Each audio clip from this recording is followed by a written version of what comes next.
Hello! Kumusta? Maayong buntag. Gikan diri again sa Atlanta. This is Arjo Carino Turner. Uh, Trying to do some knowledge sharing on project and on project management. So the other day, I was able to share about the concept sa karang project sponsor. Kinsang imuha nga project sponsor. In this video, I wanted to explore more. Kinsa man ang ginasulti nga project stakeholders. Ikaw, sa imong komunidad, sa imong private and or professional life, can you consider yourself as a project stakeholder? Unsa ang project stakeholder?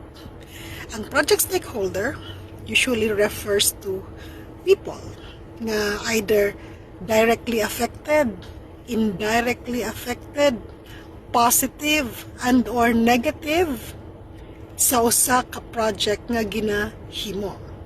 In every project, either magiging personal man siya and or professional project, na atay ginatawag ng mga project stakeholders.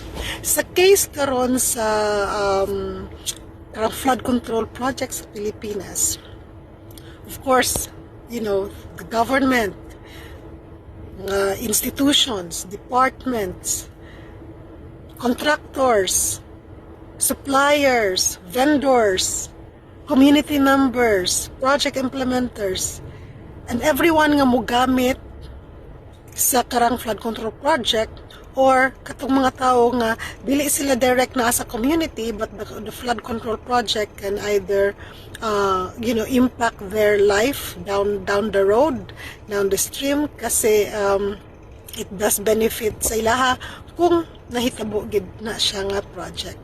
So sa imuha nga project, sa imuha nga birthday party, kung ikaw ang sponsor sa imuhang birthday party, kinsa man ang imong iimbitahan, kinsa man ang mga tao nga nag-sponsor sa imong project, of course imuhang project sponsor, stakeholder po sila, kinsa ang magluto, kinsa ang mga caterer, kinsa ang food vendor, mga mag-decorate, mga giimbita nga mga guest, tanan-tanan nga mga tao directly and or indirectly affected sa imong project are called project stakeholders. Sa research, kinsa-kinsa man na imong respondents kung mag-interview ka, imuha nga professor, imuha nga school administrators, imuha mga peers, tanan-tanan nga mga respondents, imuha nga karang teammates nga maghimo sa research. So anyone nga affected directly and or indirectly, muna sila ang ginatawag nga project stakeholder. So sa imuha nga project karon, identify kung na kay project right now, professional capacity and or personal capacity,